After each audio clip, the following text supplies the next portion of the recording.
Tata বন্ধুরা, আমি এবার কলেজ যাচ্ছি।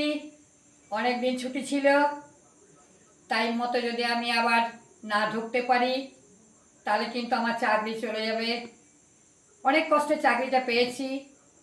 যাই হোক, চাকরি যদি আমার চলে যায় তাহলে আমার কিন্তু অসুবিধা হবে। রিনাদি চলে গেল, রিনাদি ঠিক টাইমে পৌঁছে গেছে অফিসে, আর আমি যদি ঠিক টাইমে না পৌঁছি তাহলে কিন্তু আমার চাকরি ছাঁটাই হয়ে গেলে আমি কিন্তু আর কিছু কাজ করতে পারবো না।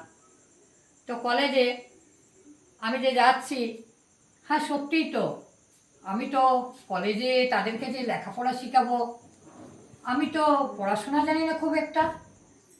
কী করে আমি চাকরিটা পেলাম? আমার চাকরিটা তো পাওয়ার কথা নয়, কিন্তু আমি তো এতদিন ধরে আমি চাকরি করছি, আমি পেলাম কিভাবে? আমি তো কিছু বুঝতে পারছি না।